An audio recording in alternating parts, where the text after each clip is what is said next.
হঠাৎ সুনীল গগৈৰ পত্নীয়ে আজি মুখ্যমন্ত্ৰীক লগ ধৰিলে আৰু লগ ধৰি কান্দি কান্দি বহু কথা কৈ গ'ল। নমস্কাৰ সকলোকে, মোৰ অন্য এটি নতুন ভিডিঅ'লৈ আপোনালোকক স্বাগতম জনাইছোঁ। আশা কৰোঁ আপোনালোক সকলোৱে ভালে আছে। সুনীল গগৈৰ ঘটনাটো সমগ্ৰ অসম জকাৰি গৈছে।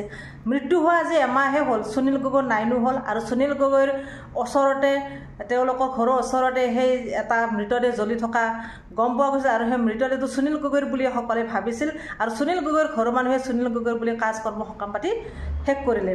কিন্তু সেই যেতিয়া DNA টেষ্ট ওলালে, DNA টেষ্টত আহিলে কি বোলে সেই মৃতদেহটো আছিল জাহাংগীৰৰ।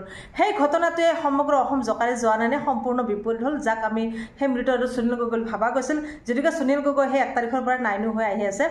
আমি সকলোৱে গম পাইছোঁ সুনীল গগৈ নাই। সুনীল গগৈ ঘৰৰ মানুহে বিচাৰিছে সুনীল গগৈ নাই।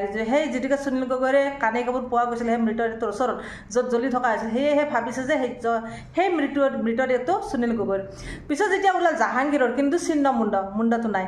গতিকে ক'ত গ'ল? এই কথাটো বহুত বেলেগ ধৰণে লৈ ল'ল, এটা টাৰ্ণ টাইপৰ হৈ গ'ল, ইউটাৰ্ণৰ নিচিনা লৈ গ'ল ঘটনাটো।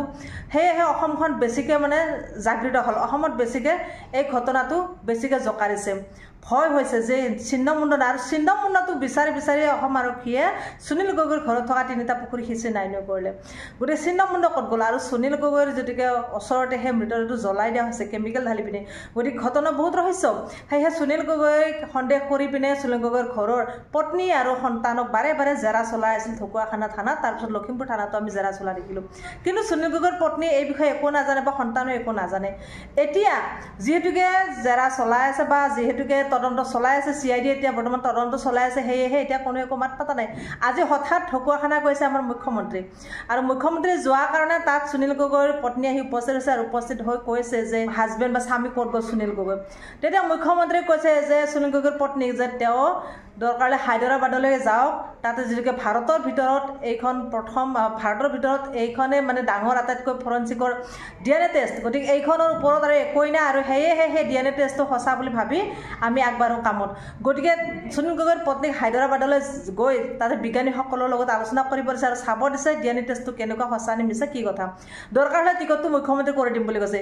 আৰু সুনীল গগৈৰ সন্তানকো পঢ়োৱা দায়িত্ব মুখ্যমন্ত্ৰীয়ে লৈছে, যিহেতুকে তেওঁ একে পাৰ্টীৰ আছিল। গতিকে মই কি ক'ম, আপোনালোকে নিজে শুনক সুনীল গগৈৰ পত্নী কি ক'লে মুখ্যমন্ত্ৰী, আৰু মুখ্যমন্ত্ৰী তাৰ প্ৰত্যুত্তৰত কি দিলে আপোনালোকে নিজে শুনক, শুনিলে গম পাব এই ভিডিঅ'টো। লাগিলে য'ত হায়দৰাবাদৰ লেবৰেটৰী টেষ্ট হৈছিল যাতে তেওঁ বিজ্ঞানীসকলৰ লগত কথা পাতি নিজে কনভিন্স হ'ব পাৰে। তেওঁ মনত এটা কষ্ট পাই আছে 2টা ফালৰ পৰা। গতিকে মই ব্যৱস্থা কৰি দিম, আপোনাৰ কোনোবা এজনৰ লগত মই টিকটো কৰি দিম, 2জনক হায়দৰাবাদত গৈ চাইণ্টিষ্টজনক লগ কৰি দিম। বাকী ল'ৰাটোৰ পঢ়া শুনা আমি চাম, সেইখিনি কথা নাই। আমাৰ পাৰ্টীৰে ল'ৰা আছিলে, কোনো সমস্যা নাই, যি পাৰোঁ মই সহায় কৰি দিম। কিন্তু আপুনি অকণমান যিটো আপোনাৰ CID ইনকুৱাৰী কৰি আছে কাৰণে মই বিশেষ খবৰ লোৱা নাই। কিন্তু এইটো কথা ঠিক, যিহেতু হায়দৰাবাদৰ CFL তাতকৈ ওপৰত ভাৰতত ফৰেঞ্চিকৰ বা DNA এজেঞ্চি নাই।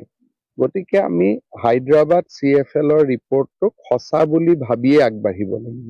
এমাহ দিন পাৰ হৈ গ'ল। এজন মানুহ যেতিয়া বা কোনোবা এটা হত্যা হয় বা কোনোবা মানুহ যেতিয়া নোহোৱা হয়, এমাহ, এবছৰ, কেতিয়াবা 3 বছৰ পিছতো ক্ৰেক কৰিব সময় লাগে। তাৰ সময়সীমা এটা ধৰি আপুনি কাম কৰিব নোৱাৰে, কাৰণ মানুহৰ লগত কথা নাই। মানুহটো আটাইতকৈ আমাৰ ধৰাত যিমান প্ৰাণী আছে তাৰ ভিতৰত মানুহে আটাইতকৈ ডাঙৰ বিবেকবান আৰু বুদ্ধিবান। গতিকে মানুহৰ লগত আপুনি যেতিয়া কিবা এটা সমস্যা হ'ব, তাৰ একদম 10 দিনত উলিয়াই দিম, 30 দিনত উলিয়াই দিম, তেনেকুৱাতো কথা নাই। কিন্তু পুলিচে নিজৰ কাম কৰিব, বিশ্বাস ৰাখক। CID ইনকুৱাৰী কৰি আছে কাৰণে মই বিশেষ খবৰ লোৱা নাই। কিন্তু এইটো কথা ঠিক, যিহেতু হায়দৰাবাদৰ CFL তাতকৈ ওপৰত ভাৰতত ফৰেঞ্চিকৰ বা DNA এজেঞ্চি নাই। গতিকে আমি হায়দৰাবাদ CFLৰ ৰিপৰ্টটোক সঁচা বুলি ভাবিয়ে আগবাঢ়িব লাগিব। এমাহ দিন পাৰ হৈ গ'ল।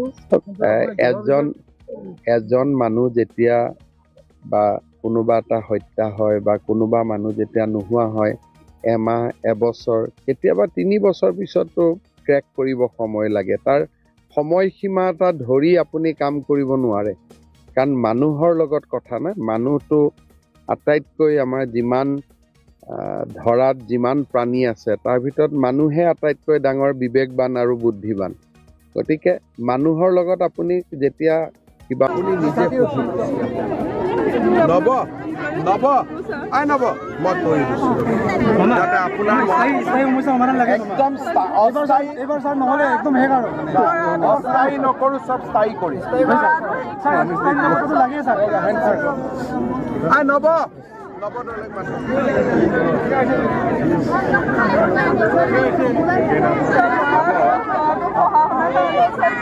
বাইদেউ ভালে আছে ন?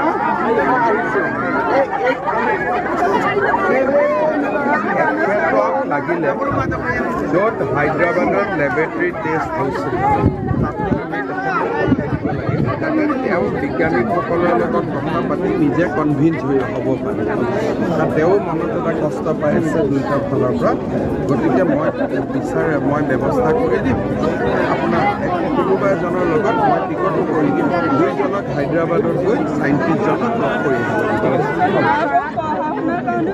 বাকী ল'ৰাটোৰ পঢ়া শুনা আমি চাম, সেইখিনি কথা নাই। আমাৰ পাৰ্টীৰে ল'ৰা আছিলে, কোনো সমস্যা নাই, যি পাৰোঁ মই সহায় কৰি দিম।